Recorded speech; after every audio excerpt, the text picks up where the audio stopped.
go time. Jennings County Corn, that is Dylan Scott with My Girl, and it's now 8:05. Good morning, Jennings County. Welcome into Monday. It is June 10th, 2024.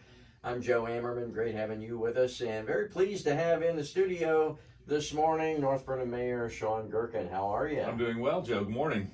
Good to see you. Fair week. You going to hang out at the fair some this week? Maybe some.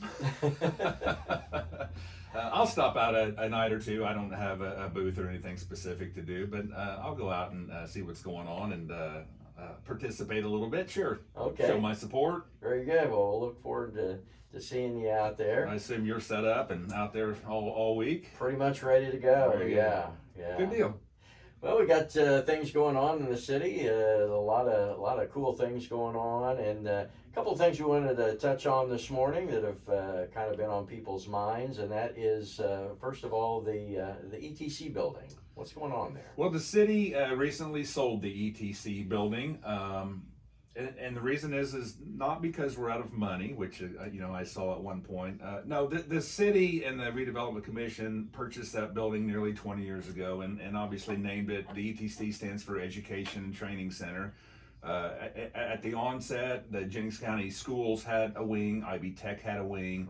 Right. There was Work One and IEDC, and it truly was an education and training center. Over the years, the school has moved out, and then IB Tech moved out shortly after that. And we started basically just to keep the building afloat, if you will, in our best efforts to bring in as much revenue as it was costing to run the building. It had become more commercialized.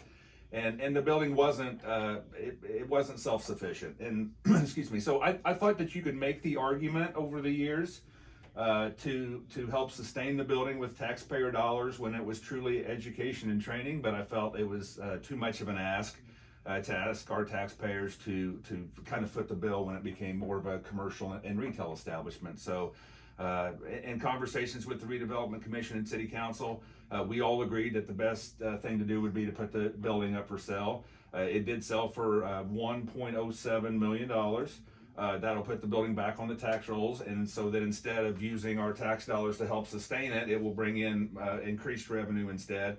And we have plans then to take that $1 million and utilize it in some more downtown projects as we continue to revitalize downtown. So I think all in all, the timing was just best to go ahead and get it out of our hands. I never felt like the city should be in the leasing, retail, rental business anyway, right? And so. Yeah. So that's the real reason. We're not broke, and now the building is in good hands, and look forward to moving on to a different project. It's been a number of years ago, but if I remember correctly, it did kind of serve two purposes. The building needed to be saved and utilized, and so check, we did that. Absolutely. And the idea of the cooperation between the schools and Ivy Tech, I think this was a great place to kind of continue that. You're right. We did save an empty building that was becoming a little bit dilapidated. So but I think the city served its role. We saved the building. It was in good use for 20 years, and then I think it was time to just move on to something else. Another thing that has been talked about, I know was mentioned at a recent meeting, was the cameras downtown. What can you tell me about that? Yes, it was at a recent meeting. Have you been reading the above the fold headlines, Joe, in the newspaper? Yes, the city embarked on a pretty substantial surveillance system. It started middle of last year. Councilman Trent Wisner at the time and myself were kind of advocating for the project. It's not... There's no conspiracy theory. The CIA is not involved. It truly. So there were three main reasons why the city wanted the camera project. The first and foremost was to protect our city assets. With the quarry project and our water supply and that project about to start, wastewater plant, water plant, we have an unfortunate amount of vandalism at parks and restrooms. And so it was just time to put a system in place that would allow us to better protect our assets. The second reason was the protection and safety of our citizens. So we felt strongly that having camera systems along the Tripton Park, along the Muscatatuck Trail, where people were walking oftentimes alone, that added level of security would be nice. And the third was for entertainment purposes. We hope with the cameras downtown that we'll be able to live stream like Christmas in the City and things like that. And so Again, contrary to some opinions, there is not and will not be anyone monitoring them all the time. We're not reading license plates. We're not, there's no tinfoil hat conspiracy going on. So those are the three reasons that we've installed them, and they've already showed their worthiness. We had a car jump a curb and run into the fence at Tripton Park, and was able to find them. We were able to identify a gentleman who felt that he no longer needed his pants on down at the playground at Tripton Park, and so again, we're able to find and see stuff like that. Fortunately, before any other kids and things saw that episode, so I think they're paying off already, and I think they'll serve the city good use going forward. From my window on the world here, I could see some of the work going on. I didn't realize how widespread it was. Yeah, absolutely. I should be able to. I can't tell you off the top of my head how many cameras we do have. I want to say 120, 130. I mean, it's a pretty extensive project. Came with a hefty price tag as well. But again, I think in the long run it'll be worthwhile. Yeah.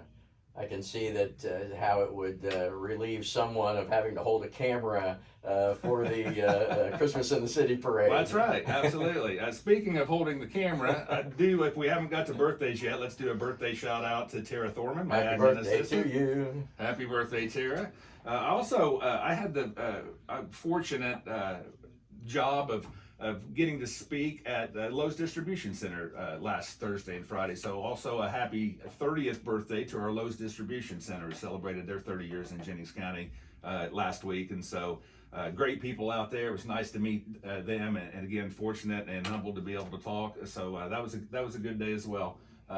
Lowe's, as well as many of those industries and businesses and factories out there, they contribute greatly to our property tax base, and as I told their associates last week, a lot of the quality of life and quality of place things that we've been able to do, from Muscatatuck Trail to Tripton Park and improvements at the golf course and airport and et cetera, would not be possible without them. So again, on behalf of the city, I thank them in person, and again, anyone listening now, I'd like to shout out and happy birthday to Lowe's and their associates.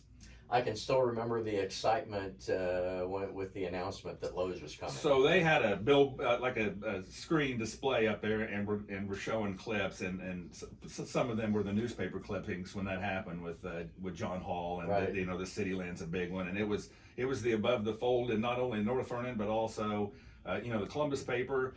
Lee Hamilton and all the dignitaries and things were down for a grand opening, so it was a big deal 30 years ago. Absolutely. Yeah.